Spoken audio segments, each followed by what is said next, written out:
মই আজি গোটেই অসমবাসীক এটা চিন্তা দিয়াৰ কাৰণে বহি আছো আপোনালোকৰ সন্মুখত। মোৰ দুখ লাগিছে, এনেকুৱা নহয় যে মুছলমান হিচাপে মই প্ৰটেষ্ট কৰি আছো। 87ৰ বেছি ইয়াৰ্ছ এটা পৰম্পৰা, জুম্মান নমাজটো আমি এছেম্বলিত ছাৰ ছাদুল্লাহ সাহেবৰ জামানাত পৰা আৰম্ভ হৈছে। আজ যোৱা ফ্ৰাইডেলৈকে চালু আছে। এতিয়া হঠাৎ বিজেপি চৰকাৰ, ডক্টৰ হেমন্ত বিশ্ব শৰ্মাৰ চৰকাৰ, RSSৰ চৰকাৰ, বিশ্ব হিন্দু পৰিষদৰ চৰকাৰ হঠাৎ সজাগ হৈছে। মুছলমানকতো একো দিব নোৱাৰে। সব জায়গাত মুছলমানৰ ওপৰত পাবন্দী লগাই আছে। ক'ত যাব লাগে, ক'ত যাব দিব, ক'ত পারমিশন দিব, ক'ত নিদিব, ক'ত কি খাব, নিজৰ ঘৰত কেনেকৈ থাকিব, দুৰ্ভাগ্যৰ কথা। এইসব কথা এতিয়া চৰকাৰে ডিচিশন ল'ব। আজি গোটেই অসমত মূল্যবৃদ্ধি আসমানত গৈ পাইছে। ফ্লাডৰ মামলা, গুৱাহাটীৰ নিৰাপত্তা নাই। গুৱাহাটীত ফ্লাডৰ কাৰণে মানুহ ঘূৰিব নোৱাৰে। লাখ লাখ বিঘা মানুহৰ ধুবুৰী, গোৱালপাৰা, বৰপেটা, মাজুলী সব জায়গাত ভাঙি আছে। চৰকাৰ সেইটো কৰাৰ চিন্তা নাই। এইসব সমস্যা নহয়। চৰকাৰ হাজাৰ হাজাৰ ক্ষেত্ৰত ফেইল হৈ আছে। এইটো চৰকাৰৰ কোনো চিন্তা নাই। এটা জুম্মান নমাজ বন্ধ হ'ব লাগে। এইটোই আমাৰ সবচেয়ে ডাঙৰ সমস্যা অসমৰ, ভাৰতবৰ্ষৰ। দিল্লীত বিজেপি চৰকাৰ, ইউপিত বিজেপি চৰকাৰ, আমাৰ অসমত RSS চৰকাৰ। এইটোতো এক না একদিন বন্ধ কৰিব, আমি জানো। আমি আমাৰ মুছলমানসকলক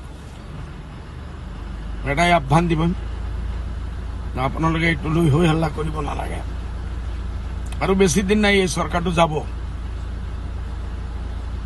নতুন চৰকাৰ আহিব। আপোনালোকে কেবিনেটৰ ডিচিশন লৈ আকৌ একবাৰ নমাজটো আৰম্ভ কৰি দিব। এইটো কোনো ডাঙৰ কথা নহয়। চৰকাৰ আহি আছে, গৈ আছে, আহিব, যাব।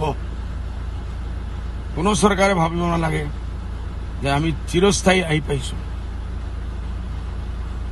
দিন বদিন ৰুলিং পাৰ্টিৰ পজিশ্যনটো বেয়া হৈ আছে। ভিতৰুৱা কেছকাল আৰু বহুত প্ৰব্লেম চলি আছে। চৰকাৰে যোৰহাট যাব নোৱাৰিব, মিয়াসকলে কাম কৰিব নোৱাৰিব, আমি বন্ধ কৰি দিম, অমুক এৰিয়াত যাব পাৰিব, অমুক এৰিয়াত যাব নোৱাৰিব।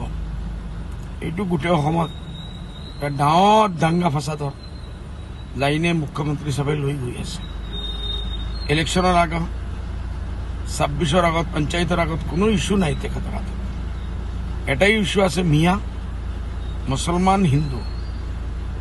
এইটো কৰি কিমান দিন ৰাজত্ব কৰিব? এইটো স্থায়ী পলিচি নহয়। CM সাহেব, সদ্ভাৱনা, প্ৰেম, মহব্বত চৰকাৰ থাকক নাথাকক, অসমৰ যেটা আমাৰ সম্প্ৰীতি আছিল এইটো বজাই ৰাখক। আৰু আপুনি কি পাৰে মুছলমানক বন্ধ কৰিব। আমি জানো, লিষ্ট আছে আপোনাৰ RSSৰ। নাগপুৰৰ পৰা আহে, এইটো বন্ধ কৰা, এইটো বন্ধ কৰা, এইটো আপুনি কৰিব বাধ্য। কিন্তু CM থাকিবলৈ আপুনি এইটো কৰিবই লাগিব। দুখৰ কথা, ডাঙৰ ডাঙৰ সমস্যা আমাৰ সমস্যা আছে, ইস্যুজ আছে। সেইটো চৰকাৰে বন্ধ কৰিব নোৱাৰে। খালি জুম্মান নমাজেই সবচেয়ে ডাঙৰ ইস্যু হৈ গ'ল। মই আমাৰ মুছলিম MLA সকল, মিয়া ভাইসকলক, মুছলমান সমাজক মই আহ্বান জনাম, আপোনালোকে অলপ শান্তি ধৰক, ধৈৰ্য ধৰক। আৰু কি আছে ডক্টৰ হেমন্ত সাহেবে কৰি দেখাই দিয়ক। 2026 আমাৰ সন্মুখত আছে। আপোনালোকে সেই টাইমত পলিটিক্যালি এইটো কি উত্তৰ দিব লাগে আপোনালোকে দিব। মোৰ আশা আছে এতিয়ালৈকে আপোনালোকে অসমত শান্তি ৰাখিব, এইটো লৈ হাল হুলস্থুল নকৰিব, এইটোৱে মোৰ আহ্বান।